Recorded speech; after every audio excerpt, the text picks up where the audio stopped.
Hello everyone, welcome back to healthy flavours. నేను మీ సునీత కిరణ్. ఈరోజు నేను మీకోసం దోసకాయ పచ్చి రొయ్యలు కూర ఎలా చేయాలో చూపిస్తున్నానండి.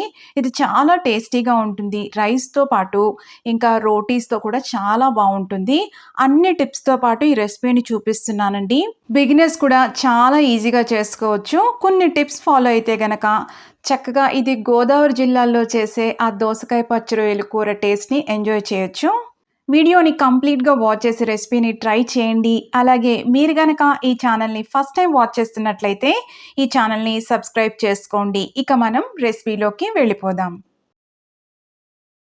దోసకాయ పచ్చి రొయ్యలు కూరకి మరీ పెద్దగా ఉండే రొయ్యలు కాదండి, చిన్న సైజు రొయ్యలు చాలా రుచిగా ఉంటాయి. ఇంకొకటి ప్రాన్స్ మనం క్లీన్ చేసుకునేటప్పుడు డీవైన్ చేసుకోవాలండి. అంటే వెనక బటర్ఫ్లై కట్ చేసి ఆ నల్లగా ఉన్నది తీసేసుకోవాలి. శుభ్రంగా 4-5 సార్లు కడుక్కున్న తర్వాత ఒక టేబుల్ స్పూను బియ్యం పిండి కానీ జొన్న పిండి కానీ వేసుకొని పట్టించి మళ్ళీ 4-5 సార్లు కడుక్కోండి. అప్పుడు నీచు వాసన అనేది అస్సలు రాదు.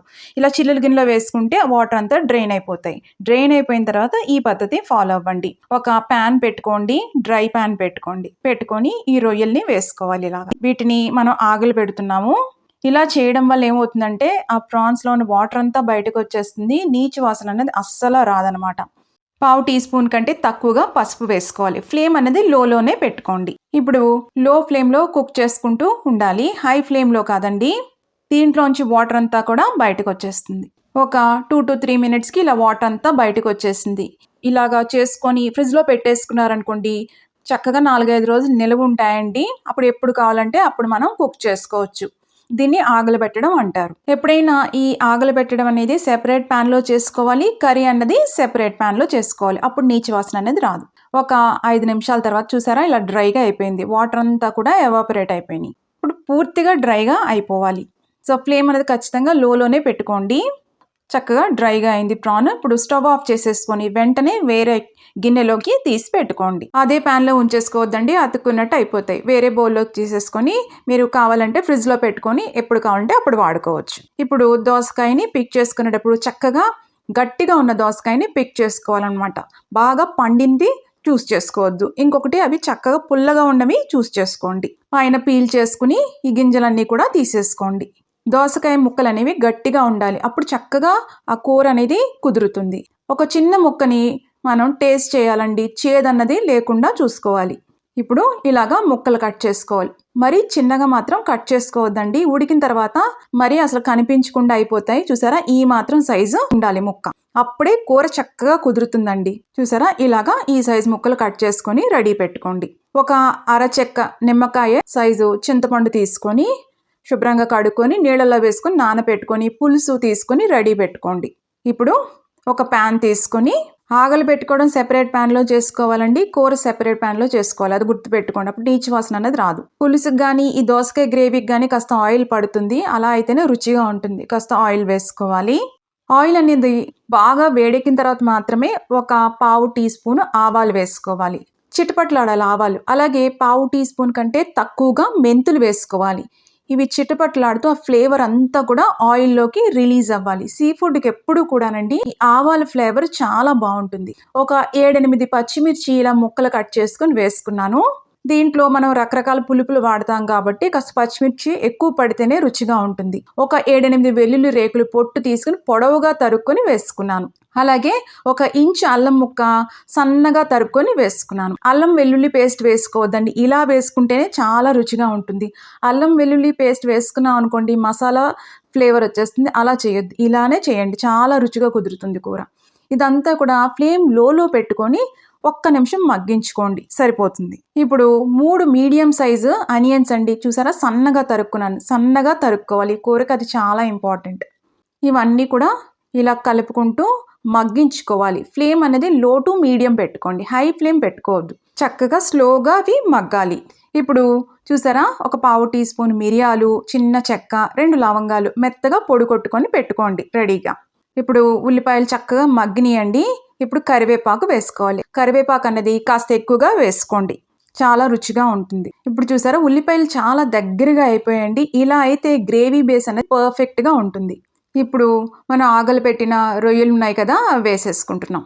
ఈ అల్లం అలాగే వెల్లుల్లి ఫ్లేవరు, ఈ కరివేపాకు, ఆనియన్ ఫ్లేవరు, పచ్చిమిర్చి ఫ్లేవర్ అంతా కూడా ఈ రొయ్యలకి పట్టాలి. ఒక 2 నిమిషాలు చక్కగా మగ్గించుకోవాలండి. లో ఫ్లేమ్లో మగ్గించుకోండి. ఎక్కువసేపు ఫ్రై చేసుకోవద్దండి రొయ్యలు. ఇప్పుడు ఒక 2 నిమిషాల తర్వాత ఈ దోసకాయ ముక్కలు అనేవి వేసేసుకోవాలి. ఇవన్నీ కూడా కలపాలి. వీటినన్నిటిని శుభ్రంగా కలుపుకొని మూత పెట్టుకొని లో ఫ్లేమ్లో మగ్గించుకోవాలి.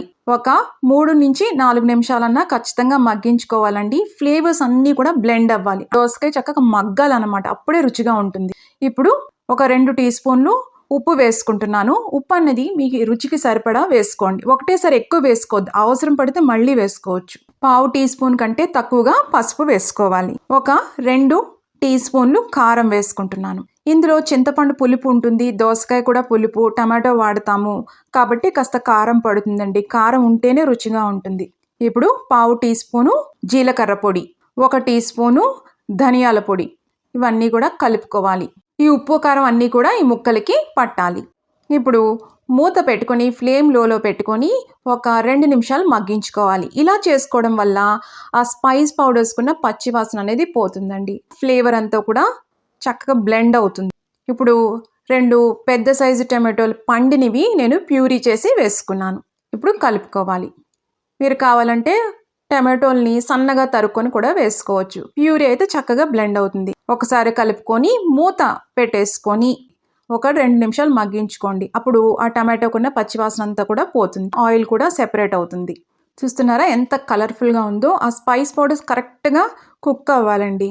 ఇప్పుడు చింతపండు రసం తీసి పెట్టుకున్నాం, ఇది వేసేసుకుంటున్నాను. ఇప్పుడు తగినన్ని నీళ్లు పోసుకోవాలి. సేమ్ ప్రాసెస్ మీరు ఇలానే కుక్కర్లో కూడా కుక్ చేసుకోవచ్చండి. అన్నీ మనం స్పైస్ పౌడర్స్ ఒకటేసారి వేసేసుకొని ఒక్క విజిల్ వేయించుకుంటే సరిపోతుందండి. కానీ ఇలాగా లో ఫ్లేమ్లో మనం ఇలా ప్యాన్లో కుక్ చేసుకుంటే చాలా టేస్టీగా ఉంటుంది. ఒక్కసారి ఇలా ట్రై చేయండి. కుదరని పక్షంలో కుక్కర్లో కుక్ చేసుకోవచ్చు. మూత పెట్టేసుకొని 5 to 10 minutes కుక్ చేసుకోవాలి. కాస్త దగ్గర పడుతుంది, ముక్కలు ఉడుకుతున్నాయి అనుకున్నప్పుడు మనం ఇందాక చెక్క, లవంగం, మిరియాల పొడి ఉంది కదా, అది వేసుకుంటున్నాం. ఖచ్చితంగా మనం సీ ఫుడ్లో కానీ నాన్ వెజ్లో కానీ పెప్పర్, ఈ స్పైస్ పౌడర్స్ వాడాలండి. ఎందుకంటే డైజెషన్కి, ఆ మెటబాలిజం ఇంప్రూవ్ అవ్వడానికి చాలా ఉపయోగపడుతుంది. మళ్ళీ మూత పెట్టేసుకొని చక్కగా దోసకాయ కూడా ఉడికే వరకు మనం కుక్ చేసుకోవాలి. ఆయిల్ కూడా సెపరేట్ అవుతుందండి. లో టు మీడియం పెట్టుకోండి ఫ్లేమ్. ఈ ముక్క అన్నది జస్ట్ కుక్ అవ్వాలని. చూసారా చక్కగా ఉడికిపోయింది. ఆ ముక్క కూడా చెదిరిపోలేదండి. కుక్కర్లో అయితే చెదిరిపోయినట్టు అయిపోతుంది. అందుకని ఒక్క విజిల్ వేయించుకోండి. చిన్న బెల్లం ముక్క వేసుకున్నాము, ఎందుకంటే దీంట్లో పులుపు ఉంది కదా, దాన్ని బ్యాలెన్స్ చేయడానికి. ఒక అరచెక్క నిమ్మకాయ కూడా పిండుకుంటున్నాను. ప్రోటీన్ ఉన్నప్పుడు అలాగే లేదంటే నాన్ వెజ్ తిన్నప్పుడు ఖచ్చితంగా ఆ కర్రీలోకి మనం ఒక అరచెక్క అయినా నిమ్మకాయ పులుపుని ఖచ్చితంగా వాడాలి. ఇక్కడ మనం చింతపండు పులుపు వాడాము, అలాగే టమాటో పులుపు, నిమ్మకాయ పులుపు, దోసకాయ కూడా పుల్లగా ఉంటుంది కదా.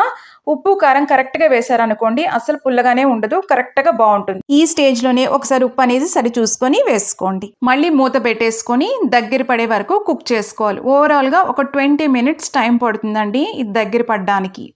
కరెక్ట్గా కుక్ అయింది, ఇంకా దగ్గర పడిపోయిందండి. చల్లగా అయిన తర్వాత ఇంకా దగ్గర పడుతుంది, కాబట్టి ఇలా ఉంటే కరెక్ట్గా సరిపోతుంది. ఇప్పుడు సన్నగా తరిగిన కొత్తిమీర వేసేసుకొని మూత పెట్టేసుకొని స్టవ్ ఆఫ్ చేసేసుకోండి. ఇంకా మనకి కర్రీ అన్నది రెడీ అయిపోయింది. చూస్తున్నారు కదా ఎంత కలర్ఫుల్గా వచ్చింది. మనం కుక్కర్లో చేసుకున్న ఇంతే టేస్టీగా ఉంటుందండి, క్విక్గా కూడా అయిపోతుంది. అయితే మనకి ఎగ్జాక్ట్గా ఫ్లేవర్స్ని ఎంజాయ్ చేయాలనుకుంటే మాత్రం ఈ మెథడ్ అనేది ఫాలో అవ్వండి. నేను గ్రేవీ కన్సిస్టెన్సీ ఎలా ఉందో నేను చూపిస్తున్నాను. చూస్తున్నారు కదా, ఆ ప్రాన్స్ కానీ ఆ దోసకాయ ముక్కలు కానీ పర్ఫెక్ట్గా ఉన్నాయండి, ఏది చెదిరిపోలేదు. తప్పకుండా ట్రై చేయండి. ఎలా వచ్చిందో కూడా కామెంట్స్లో పెట్టండి. మీకు గనక ఈ రెసిపీ నచ్చినట్టయితే లైక్ చేయండి, షేర్ చేయండి. ఇలాంటి ఇంట్రెస్టింగ్ రెసిపీస్ కోసం హెల్దీ ఫ్లేవర్స్ ఛానల్ని సబ్స్క్రైబ్ చేసుకోండి. ఈ కర్రీ అనేది రైస్తో బాగుంటుందండి, రోటీస్తో కూడా చాలా బాగుంటుంది. ఇంకొకటి, రైస్ కుక్ చేసుకునేటప్పుడు ఫ్లేకీగా అంటే పొడి పొడిగా ఉందనుకోండి, ఆ ఫ్లేవర్స్ని కరెక్ట్గా మనం ఎంజాయ్ చేయొచ్చు. ఈ కర్రీ నేను రైస్తో సర్వ్ చేశాను. సీ ఫుడ్ అన్నది ఎప్పుడు కూడా వెజిటబుల్ కాంబినేషన్తో తీసుకుంటే న్యూట్రిషనల్ వాల్యూ అన్నది చాలా బాగుంటుంది. ఈ దోసకాయ ముక్క పర్ఫెక్ట్గా కుక్ అయింది, ఓవర్ కుక్ అవ్వలేదు. అలాగే ప్రాన్స్ కూడా పర్ఫెక్ట్గా కుక్ అయ్యాయి. మీరు మళ్ళీ ట్రై చేస్తారండి, అంత టేస్టీగా ఉంటుంది.